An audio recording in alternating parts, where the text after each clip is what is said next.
Assalamualaikum. Waalaikumsalam. Oke, sebelum kita mulai belajar, silakan untuk ketua kelas dipersiapkan. Baik teman-teman, sebelum kita mulai pembelajaran, langkah baiknya kita berdoa terlebih dahulu. Berdoa dalam hati mulai. Selesai, beri salam. Assalamualaikum warahmatullahi wabarakatuh. Assalamualaikum warahmatullahi wabarakatuh. Gimana anak-anak semuanya? Alhamdulillah, luar biasa. Lihatin dulu ya. Siapa yang nggak hadir, siapa yang hadir. Yang hadir mengucapkan hadir. Lutfi Kudrotillah, Abdullah, Muhammad Ganaria, Khairul Nisa, Ahmad Wirul Akbar. Oke, alhamdulillah ini hadir semua ya. Hari ini kita memasuki bab 4. Yang pertama yaitu kita membahas tentang apa saja. Di sini bab 4 membahas tentang dakwah, khutbah dan tabligh. Nah, di sini kita akan membahas tentang dakwah terlebih dahulu. Sebelumnya ada yang tahu dakwah itu apa? Tahu Pak? Nggak ada yang tahu. Nah, saya jelaskan. Dakwah berasal dari kata da'a yad'u dakwatan. Nah, ada yang tahu apa artinya da'a yad'u dakwatan? Iya Pak. Situ artinya memanggil, menyeru, dan mengajak. Oke, baik anak-anak, Bapak mohon kalian buka surat An-Nahl ayat 125. Silakan kalian baca bareng-bareng. Baca bareng-bareng, mulai. Bismillahirrahmanirrahim.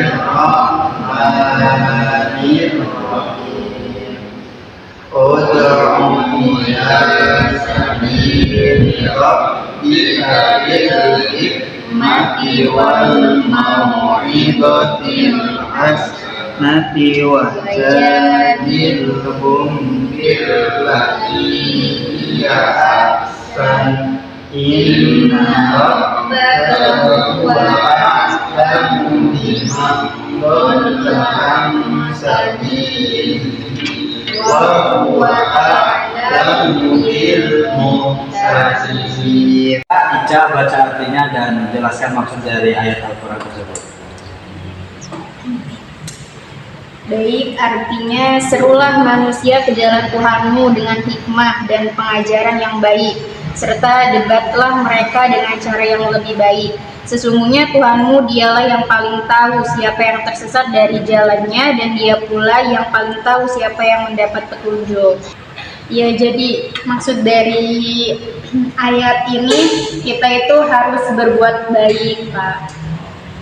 Oke, baik. Di sini Bapak akan sedikit menjelaskan tentang dakwah. Nah, ada yang tahu dakwah itu ada berapa macam? Tahu Pak. Ada yang tahu. Oke, dakwah itu yang pertama ada tiga poin. Pertama, dakwah secara lisan, dakwah bil lisan, yaitu dakwah secara lisan, secara ucapan. Yang kedua, dakwah bil hal. Apa dakwah bil hal? Dakwah bil hal itu dakwah secara kayak segi lingkungan. Contohnya apa? Kita dakwah dari segi lingkungan itu ketika ada teman kita, misalnya ketika kesulitan ataupun sedang ada yang dipikir, nah kita bisa di situ dakwah kepada teman kita untuk mengajak agar teman kita yang tadinya sholatnya malas-malasan, kita ajak saling teman, nah, sesama teman kita mengajak untuk kebaikan. Itu sama aja dakwah bil hal, dakwah secara lingkungan ataupun halaman sekitar. Yang ketiga, dakwah bil qalam. Apa dakwah bil qalam? Ada yang tahu? Nah, dakwah bil qalam itu dakwah secara tulisan. Ada yang tahu contohnya dakwah secara tulisan itu gimana? Iya Pak. Nggak tahu kan? Dakwah secara bil qalam itu contohnya banyak. Kayak sekarang itu di sosial media atau di buku-buku bisa kita lihat dari tulisan-tulisan karya-karya orang-orang yang pandai untuk kita terima. Contohnya apa? Kayak di kitab-kitab yang kalian pelajari tentang kitab fikih ataupun hal-hal yang lain di situ namanya dakwah bil qalam, dakwah secara tulisan. Nah, kayak di sosial media, contohnya ada yang karya tulisnya siapa, Muammar Gaddafi. Nah, di situ kita bisa melihat, nah sama aja, Ammar itu dakwah secara tulisan. Nah, itu sama aja dakwah. Nah, untuk sekarang Bapak kasih tugas dan Bapak kasih kelompok dari kelompok 1 sampai kelompok 3. Oke? Siapa? Oke, Bapak kasih kelompok dulu ya. Oke, mulai dari sini Luffy 1 2 3 1 2 3. Mulai 1 Dua. 1. Oke, sekarang Bapak sudah bagi kelompok. Nah, silakan kalian kerjakan bareng-bareng, nanti kita presentasi bareng-bareng. Ya. Oke, nah kelompok 1 sama kelompok 1 angkat tangan. Kelompok 1 ya. Kelompok 1, 2, kelompok 2. Kelompok 3, Ammar sendiri. Oke.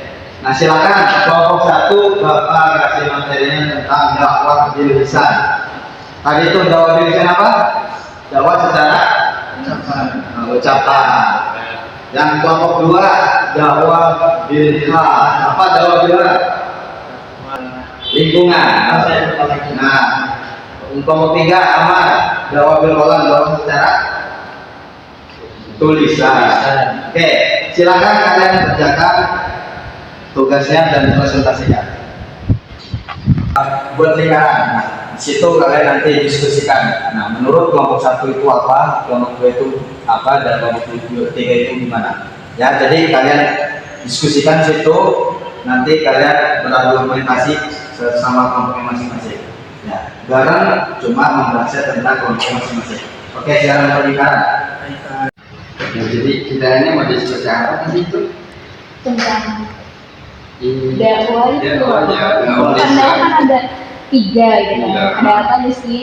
Dakwah bil hal, dakwah bil Lisan, lisan, ada dakwah dakwah bil qalam. Kalian udah paham nggak sih? Kalau saya sih Kamu mah gimana?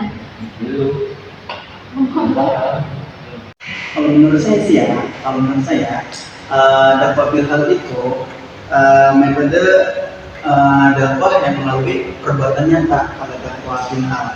Jadi kita misalkan dakwah diambil dari sekitar kita nih. Jadi bisa diambil sisi positif ketika kita mengambil dakwah seperti itu.